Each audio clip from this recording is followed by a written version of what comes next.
మీకు ఏమైనా ప్రాబ్లం అన్నారు అడంబరత్ తోటి? అడంబరత్ తోటి నాకు ప్రాబ్లమేరా? ఏం ప్రాబ్లం అన్నా?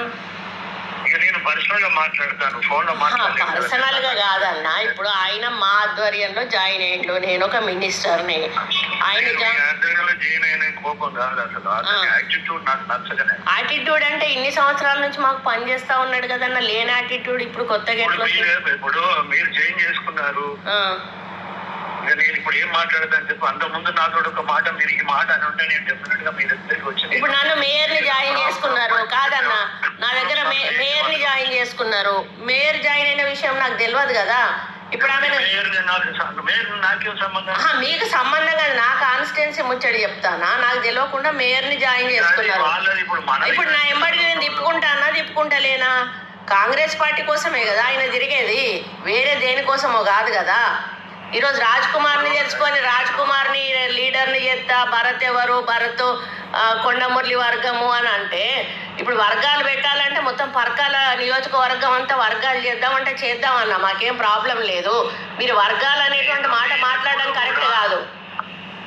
ఒక్కటి ఎప్పుడు కూడా నేను ఎక్కడ కించపరిచి మాట్లాడలేదు అన్నా, నేను ఎప్పుడు కించపరిచి మాట్లాడలేదు అన్నా. నిన్న కూడా మాట్లాడుతూ నేను కొండమురళి గారి పేరు తీసుకొని ఇంకా సహకరించాలని ప్రతి ఒక్కరి పేరు తీసుకొని పర్లేదు, మిమ్మల్ని గెలిపించారు కాబట్టి మీరు తీసుకోవాల్సిందే. తీసుకోకపోతే మీకే పరువు పోతుంది, మీకే ఇబ్బంది అవుతుంది, అది మాకు తెలుసు.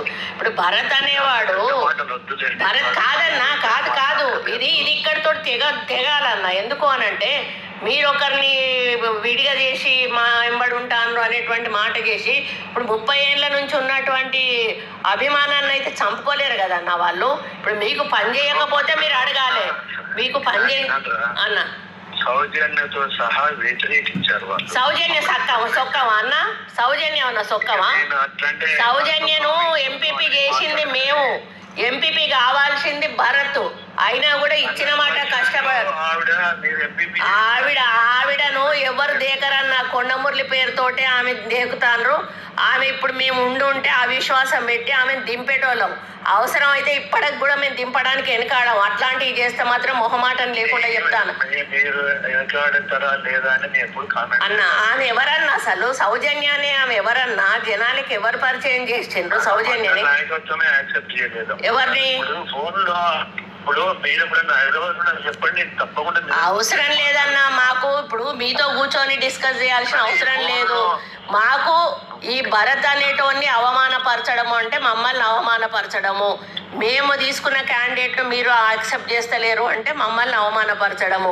మిమ్మల్ని అవమానపరుస్తాము, మీరు తీసుకున్న క్యాండిడేట్లు మాకు అవసరం లేదు అని మీరు సాఫ్ సీదా చెప్పండి. కాదన్నా, ఆయన పర్మిషన్ కోసం పెడితే ఆయన మీద కేసు ఎట్లా పెడతారన్న? మీటింగ్ కోసం పర్మిషన్ కు పెడితే ఆయన మీద కేసు ఎట్లా పెడతారు? కాదమ్మా, ఎట్లా కనీసం మీరు కూడా ఒక కాన్స్టిట్యున్సీకి మంత్రిగా ఉన్నారు, ఎమ్మెల్యేగా ఉన్నారు. అవును. ఏ విధంగా వితౌట్ నోటీస్ తోటి అప్లికేషన్ ఎవరైనా అంటే మిమ్మల్ని పిలవకుండా పెడతాడు అన్న? ఒకవేళ పెడితే రేవూరు ప్రకాష్ తెలియకపోతే, మిమ్మల్ని పిలవకపోతే మీరు కేసు పెట్టాలి. మిమ్మల్ని సస్పెన్షన్ ఎత్తేసారా? సస్పెన్షన్ ఎత్తేసారా? ఎవరిది సస్పెన్షన్ కూడా ఎత్తేయలేదు, ఆయన మీద సస్పెన్షన్ ఉన్నది. ఎక్కడ లేదు మీరు తెలుసుకోండి. మహేష్ అన్నకు ఫోన్ చేసి తెలుసుకోండి అన్న. ఎత్తేసినాకనే మేము పార్టీలో జాయిన్ చేసుకున్నాం ఆయనను. మనకు అన్ని పద్ధతి ప్రకారమే చేస్తామన్నా. ఏమన్నా ఇగో అన్న, నువ్వు తల్లి అనుకుంటేనే మీరు చేసేదంతా చేస్తానన్నా, చెయ్యండి. దానివల్ల మాకు కాదు నష్టం.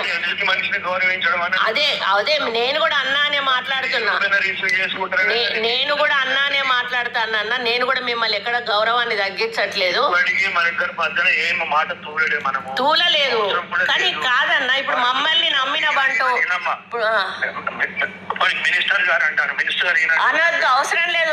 నన్ను మామూలుగా సురేఖ అని పిలవండి, నాకు పెద్దోళ్ళు మీరు.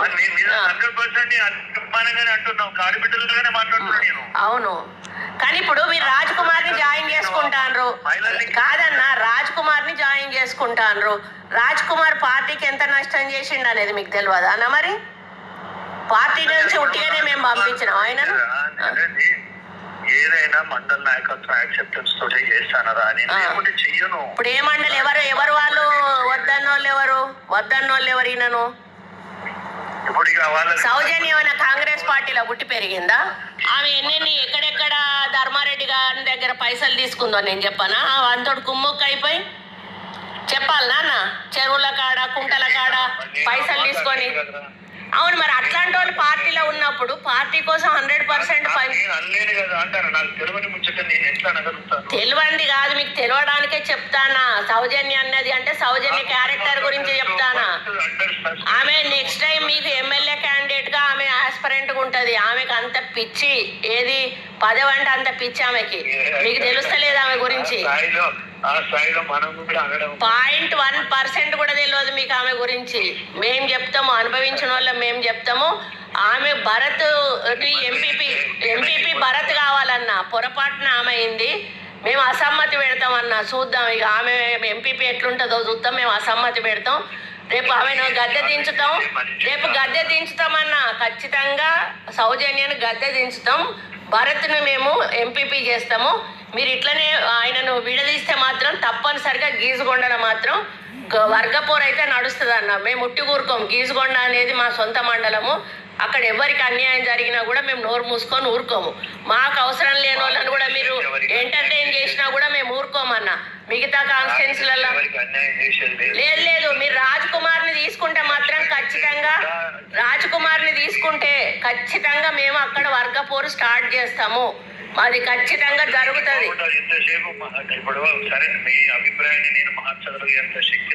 ఎందుకు లేదన్నా, మీరు వద్దనుకుంటే ఇప్పుడు రాజ్ కుమార్ ని డ్రాప్ చేయొచ్చు, తీసుకోవాలనుకుంటే భరత్ను దగ్గరికి తీసుకోవచ్చు. మీకు గెలిచే శక్తే లేదు కాదన్నా. గెలిచే శక్తే లేనప్పుడు గెలిపించినాం కదన్నా. ఇప్పుడు ఈ శక్తి మీకు ఉన్నది కదా. రాజ్ కుమార్ ను వద్దని భరత్ను దగ్గరికి తీసుకునే శక్తి మీకు ఉన్నది కదా. దేవుడు ప్రకాష్ రెడ్డి అంటాడు 10 రోజుల ముందు వచ్చిండు. 100%, 1000%. ఈ రోజు మేము వద్దు అని అంటే కాంగ్రెస్ పార్టీలో మా వాళ్ళు అనేటోళ్ళు మీరు వెళ్ళే మీటింగ్లకు రారు. ఇప్పటికీ కూడా నేను చెప్తా ఉన్నా, అది ప్రతి మండలంలో ప్రతి గ్రామంలో మీరు అనుకుంటారు, ఎమ్మెల్యేగా అనుకుంటారు. ధమ్కి కాదన్నా, మీరు భరత్ను వేరు చేయడం నచ్చదు. ధమ్కి కాదన్న, ఉన్నమాట చెప్తున్నా. మీరు భరత్ను వేరు చేస్తే మాత్రం ఊరుకోమన్నా. భరత్ను వేరు చేస్తే ఊరుకోము. నేను చెప్పేది వినండి. ధమ్కి కాదు, మీకు వాస్తవాలు చెప్తా ఉన్నాము. ఇట్లా జరిగి అయ్యో బాబు, మీరు పెద్దోళ్ళు, మిమ్మల్ని ధమ్కి ఇచ్చేంత పెద్దదాన్ని నేను కాదు. జరగబోయే వాస్తవాల గురించి నేను చెప్తాను. భరత్ను పక్కకు పెట్టి రాజ్ కుమార్ ని తీసుకుంటే చేస్తా కంపల్సరీ. ఇప్పుడు మా మనుషులకు అవమానం జరిగినప్పుడు మేము నోరు మూసుకొని కూర్చోం కదన్నా. ఇప్పుడు 30 ఏళ్ల నుంచి వాళ్ళు మాకు ఊడిగం చేసిండ్రు. 30 ఏళ్ల నుంచి ఊడిగం చేసిండ్రు మాకు.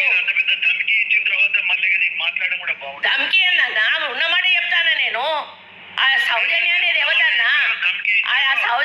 ఎవతన్నా, అది రంగులు మార్చే ఊసరవెల్లి, అదొక ఊసరవెల్లి. వెంకట్రామరెడ్డి గారు ఒక ఊసరవెల్లి, సౌజన్య ఒక ఊసరవెల్లి. వాళ్ళని మీరు సంకర పెట్టుకొని తిరుగుతా ఉన్నారు. ఎవరైతే పార్టీకి నేను ధమ్కి కాదు, జరుగుతుంది. వాస్తవాలు చెప్తున్నా. మేము చూసినామన్నా. మేము ఇంకా పెద్ద పెద్ద రాజకీయాలు చూసినాం. మేము కేసులు పెట్టించుకున్నాం, జైల్లోకి పోయినాం.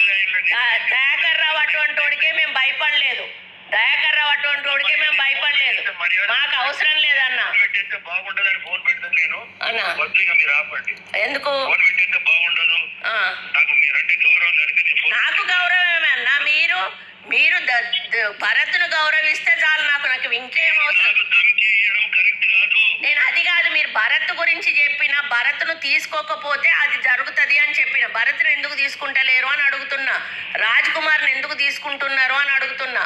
అరే, అది మా మండలం, సొంత మండలం. అది మా సొంత మండలంలో